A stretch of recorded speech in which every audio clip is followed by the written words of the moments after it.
Com esses hábitos bem conectados, é impossível você não ser aprovado em concurso público, ainda que não tenha estudado nas melhores escolas, como eu, que vim de escola pública. Então fica nesse vídeo até o final, porque hoje eu vou trazer os hábitos que garantiram as minhas 6 aprovações, entre elas PF, PRF e Perito Criminal, e sem dúvidas, você vai reduzir a procrastinação, melhorar a constância, aprender mais com menos tempo. Memória e aprendizado é aqui. Mas antes de começar com o conteúdo, se inscreve no canal, ativa o sininho para não perder todas as informações de como estudar para concurso e ser aprovado, baseado na minha experiência e na neurociência da memória e aprendizado. Inclusive, é um dos temas que eu quero propor para o meu doutorado. Alerta importante. É provável que você vá perder muitos amigos durante a caminhada, porque nem todos estão dispostos a entender o preço que você tem de pagar.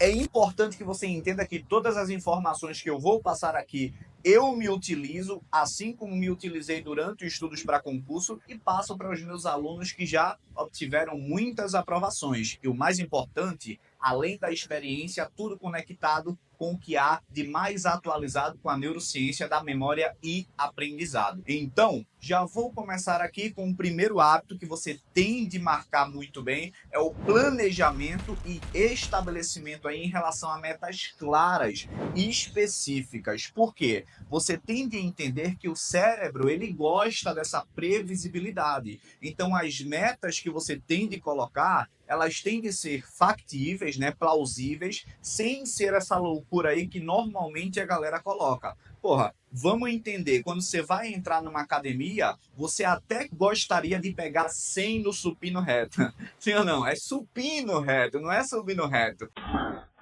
Mas, no entanto, você tem de entender o seguinte, é pouco a pouco. Então, qual é o planejamento? Começar ali com 5 de cada lado, né? A meta é que a cada semana você pode ir aumentando, ou mês a mês. Então, perceba como a gente começa a se planejar para chegar aos 100 quilos no supino reto. A mesma coisa você tem de fazer com o estudo. Nessa ideia de planejamento e estabelecimento de metas claras, a gente tem de entender que há um neurotransmissor chamado dopamina, que está literalmente associado à motivação, tá? A ideia de agir para determinado objetivo, e ele é liberado, além da ideia de recompensa, com a expectativa dessa recompensa. Então, o maior pico de dopamina em relação a essa ideia de expectativa e recompensa é na expectativa. E entenda, se há uma expectativa clara de que você vai conseguir, baseado, obviamente, nos seus resultados e planejamento que você já fez, o cérebro já vem trabalhando essa ideia, sem dúvidas, você tem motivação para continuar. Então, se planejar é fundamental. Vou dar outro exemplo. Vou estudar direito penal. É muito vago. Eu vou estudar direito penal, esses conteúdos, ler esse texto legal e fazer questões. Porra, você se planejou com metas claras. Então, o que é legal? Que você estabeleça metas diárias e semanais. Eu tinha o costume de organizar os meus estudos todo domingo à noite. Então, eu sabia o que é que eu ia estudar durante a semana, quais as disciplinas e conteúdo. Depois, meu aluno e minha aluna, isso vai seguir aí na massa do sangue, né? Uma frase que a gente fala muito no contexto policial. Então, vira um hábito que depois o esforço cognitivo para essa atividade é muito menor do que no início, mas você tem que começar a fazer. Se planeje semanalmente, sabendo o que é que você vai fazer a cada dia. E se você não conseguir estudar naquele dia, fica tranquilo e tranquila. O importante é que você, no dia seguinte, volte a estudar e cada vez mais execute essas ações. Tranquilo? A outra ideia que eu trago aqui, e eu fazia e continuo fazendo, é o estudo com regularidade. Mais uma vez associado ao planejamento, se você mantém a regularidade, perceba que você está em um dos pilares aí do aprendizado, que seria uma prática distribuída e também espaçada, porque se há um espaçamento no tempo, significa dizer também que você está na regularidade. Então, o mais importante do estudo não é o quanto você estuda, mas a consistência e regularidade que você permanece naquela atividade. É muito melhor que você estude 1 hora por dia durante 5 dias do que 5 horas em um único dia. Essa prática intensiva, ela não é eficaz. E existem dezenas de estudos científicos publicados em revista de impacto, fator positivo, legal, que demonstram através de resultados por meio de grupos. Então, essa distribuição no tempo é muito melhor. Então, essa ideia que a gente vê na internet de 1.000 horas, esqueça esses pontos de informação e foque naquilo que você consegue fazer. Ainda que pouco inicialmente, mais à frente, o efeito cumulativo é fundamental. Show? O outro ponto que eu trago aqui como um hábito, né, é a recuperação ativa. Recuperação ativa é o segredo para o aprendizado e retenção da informação por mais tempo. Quando se fala em recuperação ativa, é você se esforçar para lembrar de uma informação. E você pode fazer isso utilizando questões, não somente marcando o gabarito, mas pode ser, e eu recomendo fortemente, utilizar flashcards, são perguntas mais abertas, então você se esforça mais para lembrar do conteúdo, tá? Então você tem de bater essa parada recuperando ativamente. Isso é um estudo ativo. Recuperação ativa é um dos pilares fundamentais do aprendizado. Inclusive, teve um estudo publicado na Nature Review Psychology em 2022, que ela compilou centenas de estudos, mais de 100 anos aí também, e apresentou os resultados em relação à recuperação ativa como uma prática eficaz para a memória e para o aprendizado. Show? Então, esse esforço cognitivo, ele é fundamental. Por isso que a gente tende a fazer o que é mais tranquilo, mais passivo. Por quê? Porque não gera um desconforto. Mas acredite, o cérebro, ele gosta dessas dificuldades. É importante também que dê um tempo para você esquecer, para também se esforçar e recuperar. Isso vai auxiliar, vai ajudar na consolidação das memórias, fortalecendo as conexões, né, as comunicações neurais, beleza? Então, essa recuperação ativa, ela está associada com outro hábito, que são as revisões frequentes. Quanto em quanto tempo, professor? Ainda que falem por aí aquela ideia de 1, 7, 21, porque foi estudado em tantos anos, mais antigo do que minha avó, não se sustenta atualmente uma data exata, um período exato. Então, eu recomendo que você faça uma revisão à noite, naquele dia que você estudou, pode ser deitado. Não tem aquela burocracia toda. Fui aprovado em 6 concursos na carreira policial, entre eles PF, PRF e perito criminal, estudando dessa forma, utilizando, claro, meus conhecimentos científicos e a regularidade, os hábitos. Por isso que aquela parada do senta e estuda é uma merda, porque não é só sentar e estudar. Existem outros fatores que são fundamentais para o aprendizado. É uma questão de comportamento. E aí, o quarto ponto fundamental é a ideia do sono de qualidade, a regularidade do sono. Agora, obviamente, que num contexto atual, eu sei que tem gente que vai falar besteira, comentário, aí toca o zaralho. No contexto atual, é difícil a gente manter um sono de qualidade. Hiperestímulo, redes sociais, celular, computador, tudo que vai prejudicar o seu sono. Mas também a gente tem de ter a responsabilidade para ter uma regularidade no padrão do sono. E o sono não é iniciar no momento em que você vai dormir.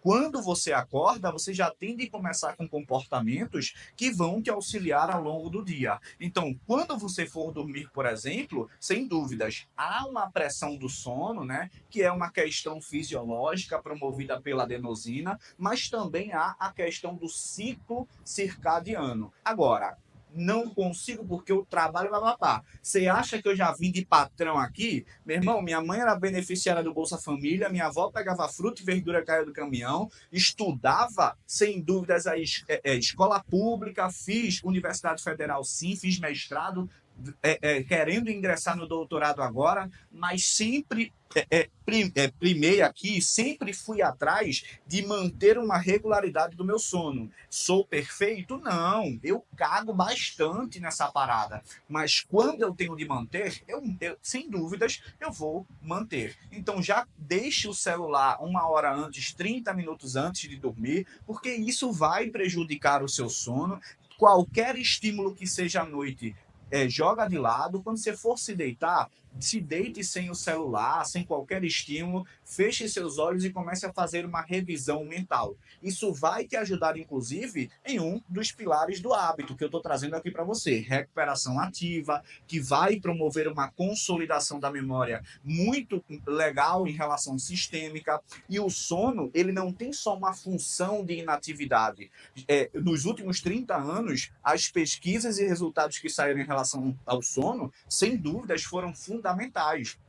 O sono, ele tem uma relação perfeita aqui com o aprendizado. Por exemplo, tem o sono não REM e o sono REM. Os dois são fundamentais em relação a essa questão da memória. Repare, memória em tese vai armazenar ali na região hipocâmpica, né, no hipocampo, mas depois essa memória, ela, sem dúvidas, fisicamente, migra de lugar para a região do neocórtex, né, vai falando uma questão periférica, que seria para a memória de longo prazo. Então, durante o sono não REM, a depuração dessas informações. Seria passar o carro do lixo, levando em tese o que não interessa, que não teve tanta ativação em tese, não dessa maneira, mas para ficar mais fácil, do córtex pré-frontal, que tem uma relação fundamental com decisões, funções executivas, e o sono REM é que vai fincar essa memória de longo prazo, porque o sono REM, ele tem uma função fundamental aqui integrativa.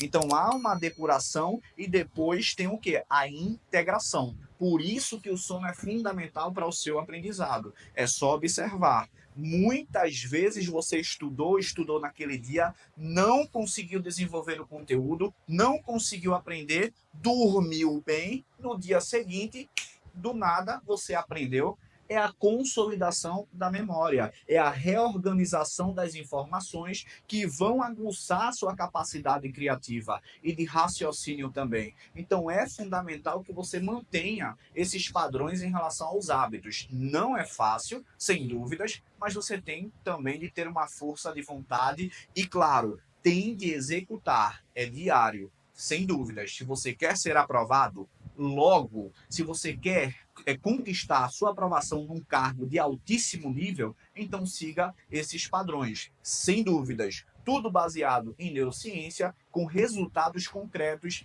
e eu trouxe aqui também para você com os meus resultados, inclusive em tempo real, mostrando lá no meu Instagram, @leonimaldes. Se você tem alguma dificuldade em relação a esses hábitos, deixa um comentário aqui, porque aí eu sempre vou olhar aqui para a gente fazer vídeos sempre fundamentado e te ajudar aí no caminho à tão sonhada aprovação. A gestão do estresse e do controle emocional, o sono também ele faz esse controle legal, né? Na moral, de manhã acordou sorrindo, tá errado. Em relação à gestão do estresse e controle emocional, tem de haver. Até porque esse estresse, né, ele vai promover a liberação de corticoides, cortisol, e isso vai prejudicar aí a região hipocâmpica. Então perceba, há uma curva em U invertida, né, que segue a lei de X-Dodson, que vai trabalhar essa ideia da ansiedade, estado de alerta, muito para a esquerda, tá tranquilo, não seria tão legal, né, não está atento.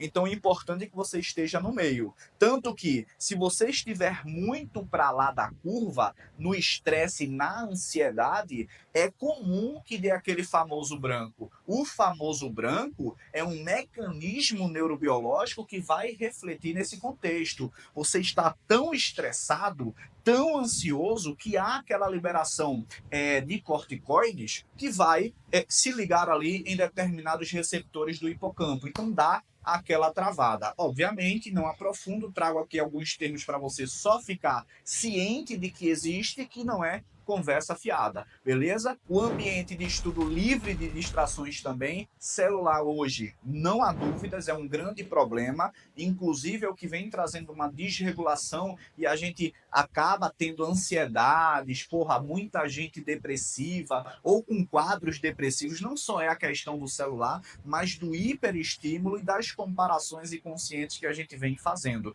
Então, porra, quando você for estudar, se você não consegue desgrudar do celular nenhuma vez, então, com todo respeito, você tem problema. E atenção, fundamental, no momento em que você estiver estudando, você tem de estar focado, tem de estar atento à informação. E, inclusive, essa ideia da atenção e do foco é importante para quê? Para dar aquela ativação melhor em tese, né, do córtex pré-frontal. E quanto mais intenso está a utilização do córtex pré-frontal, melhor é uma marcação hipocâmpica, tá? Então, é possível até... Teve um estudo que foi possível, inclusive, fazer essa previsão, né? Porra, através de ressonância magnética funcional, a região do córtex pré-frontal acendia tão forte em relação a determinada informação que depois foi possível fazer uma previsão em relação à retenção dessa informação. Por quê? O córtex pré-frontal ele vai fazer um looping com o hipocampo e, de fato, depois que há essa consolidação sináptica em relação ao hipocampo, quando a gente vai dormir, ocorre a consolidação sistêmica. De uma forma mais simples, consolidação de memória, na neurobiologia, seria fortalecimento das conexões que foram criadas. Aqui, trabalhando a ideia de neuroplasticidade, a capacidade de criar e fortalecer conexões. Então, tudo isso é importante para a memória e para o aprendizado, que seria a aplicação dessa informação a diversos contextos. Mas entenda que nada é do nada e nada é imediato. Então há um padrão de regularidade. Para ser o que eu sou hoje, eu sei que não é muita coisa, tá? Falar merda pra caramba, eu tive de ter uma regularidade. Eu tive de aplicar tudo isso que eu estou falando aqui para você e falando para você gratuitamente, sem problema nenhum. Porque o conhecimento, ele deve ser propagado. Não é essa parada de jogar na internet tudo de todo jeito, a moda caralho, só com discursinho de autoridade, sem entender caralho nenhum do que se está falando. Então, falei aqui também do estudo intercalado e espaçado, né? E aí, se você quer saber mais, também deixa um comentário a respeito de revisões, estudo intercalado, que eu vou trazer tudo que eu fiz, e tanto de legal, de positivo, quanto de errado, que é para você não fazer também. Mas sempre com uma base fundamentada, com resultados sólidos. Por quê? Para você não ficar aí na tentativa e erro e na mão do comércio em si. Beleza? E a prática de atividade física, apesar de ter uma certa resistência, mesmo assim eu estava na prática regular de atividade física. Continua estando. Na moral.